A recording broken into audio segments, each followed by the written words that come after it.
You're watching the Men's Channel. Relationships between two committed adults break down all the time, but it is the children who suffer the most.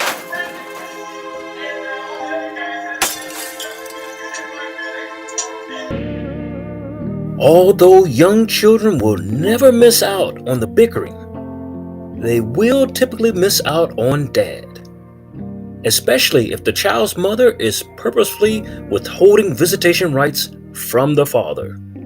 This, along with the psychological components, are what's referred to as parental alienation.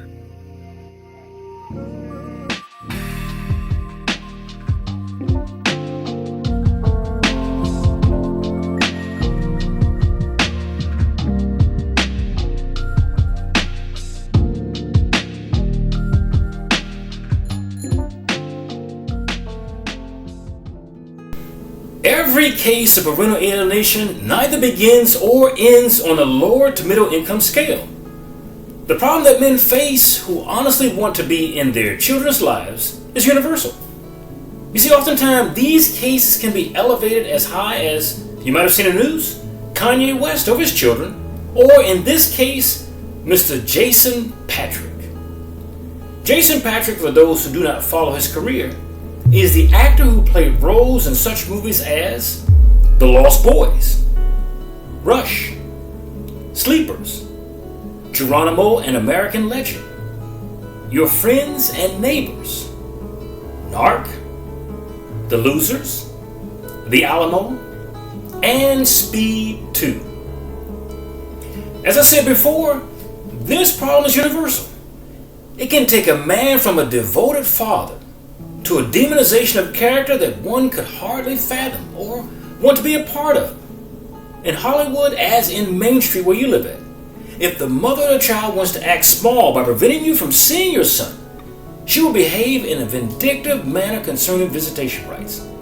She will control every aspect of that child's life when it comes to seeing you, when it comes to staying overnight with his natural father.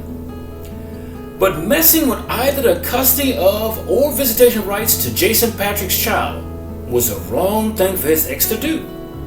By the time he finished dragging her through the courts and the media, she would find that she was messing with the wrong guy. And that's what you have to do. In a lot of these cases, guys just roll over. Whatever the woman wants to do, we do that. And then that's what you get. You get rolled over. You see, if she believed for 1 second that he was going to turn away and not be involved in his child's rearing, she had another thing coming. This man was adamant about seeing his child. The millions of dollars in his career didn't matter. Jason Patrick successfully sued her in court for joint parenting and won. It was a very hard-fought struggle, but one thing that turned his whole life around. The courts didn't cave to his demands or his position in Hollywood any more than they would yours on Main Street. But he didn't let that deter him. And I get it from a lot of guys who watch our channel. They'll tell me how their wife took the kids, how they know they can't fight the courts because they don't have the money, that she has a government-appointed attorney. But that struggle gave Jason the strength to help other men that may be going through the similar struggles with custody fights and their women, wives, or exes.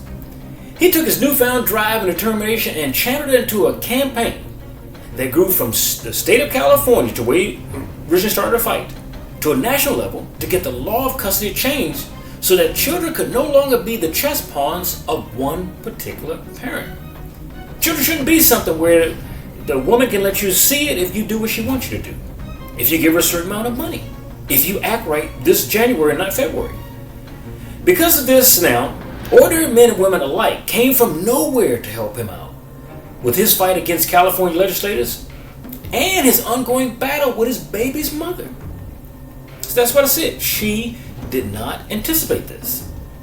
In Jason's spare time, he launched a non-profit to help parents who could not afford the finances that one needs to mount against the family court system in a custody battle. Now, personally, I'm glad I found out about this. And because of this organization, we have several viewers who are going through similar custody battles but feel powerless in the face of a court system that is biased towards women. And it doesn't matter what they say, they're just biased. And the name of that nonprofit organization he founded is called Stand Up for Gus. Stand Up for Gus. If you haven't figured out by now, Gus is the name of his son. He was a small child then, but this is over 9 years now, so he's a preteen or teenager now. Now, here is a heartbreaking clip from that organization. Children each year see their parents get divorced. Can you imagine what it would be like not to have one of your parents around? Dang. I just lost my best friend. I would just miss them a lot. It'd kind of be like half of me was gone. I need my mom now! Family courts only grant shared parenting to 20% of divorced or split families. Children raised without shared parenting often suffer from low self-esteem, lack of trust, guilt, depression, and anger. If I was a man who came up to you and said, you have to choose between your mom or your dad, what would you tell that man? I'll tell him that he's crazy because I'm not choosing. I don't want to choose. I need both of them. I really do. At Stand Up for Gus, we are the voice of the child. Help us reform the family court system and provide... But here's the rub that bothers me about this entire case. Jason Patrick dated this woman for about a decade. She struggled with having a child, so much so that she had to go into in vitro fertilization with his sperm. So this, in all effects, was his child. But she was devious in trying to prevent him from seeing the child. Now, the two raised the child together during the baby's formative years. But one day, Jason says that his girlfriend had him there when it was his birthday and had on his cake his son's name, right? And the name just said Gus. The very next day, she emailed him that if he ever wanted to communicate with her again, it would have to be through her lawyers. Now, even if you're Main Street, if you're a smaller guy, you've gotten the same type thing. Once the girl cuts it off from the child herself, that's it. But after that last email is when he began to fight anyway. He did anything he could to see his son again. Now, she used a loophole in the state statute concerning the donor of her sperm, and is that the father can be denied as a parent because he's just a sperm donor. Now, Patrick's case first appeared before this court in 2014 after a family law court ruled that the relevant code prevented him from establishing parentage. Now, just from a code, you start from seeing a child. In other cases, they force you to see the child. They force you to pay for the child. Now, the appeals court reversed that ruling, finding that the code only precludes a parent from establishing paternity based on his or her biological connection to a said child. Laws, right?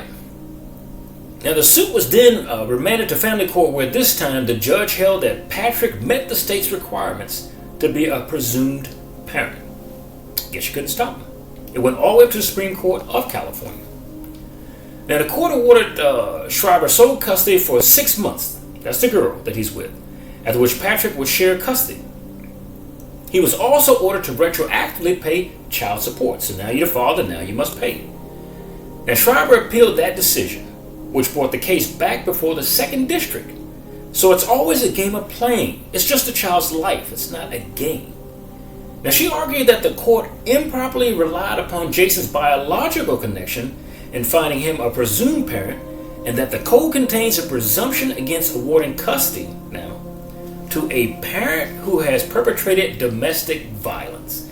Now, if you're a male and you watch the channel enough, like I said, whether it's Killer Wives, Investigative Report, you know women always use domestic violence or sexual assault as a way to get you to stop going around them or your children. Now, this accusation was one of the tactics his ex used in the court system to prevent him from having any claims against that child. But during the course of the custody fight, Schreiber told Rolling Stone magazine that Patrick was psychologically and physically abusive. Psychologically and physically abusive. That's another thing you heard in the other trial with the guy who played Pirates of the Caribbean. Now, as I said before, be it on Main Street or in Hollywood, the tactics of manipulation of relationships or parentage remain exactly the same. You could be in the ghetto in this country, and you would go through the exact same thing, only that girl on that level would have a court-appointed attorney. Now, a Los Angeles Superior Court judge previously had dismissed the actor's paternity claim because he and the ex-girlfriend Schreiber were not married at the time of the conception. and found they had no co-parenting agreement in place. Now that's amazing. Most people who have children by other people don't have a co-parenting agreement in place, but they're still presumed to be the father. Now I ask you, are you going through this exercise of futility right now? Tell us your story. Tell us if you were kept from your child but charged for child support. Perhaps the mother of your child uses your children's visitation rights as a pawn for cash to get things she desires in life, but does not service your children in the manner they ought to be. Now, we close this one particular segment with an event that Patrick had to raise monies for that campaign to help parents. Like I said before, if you're going through this or something like this, know that you are not alone. And there are like individuals out there that you can share your stories with. We'll see you again next time.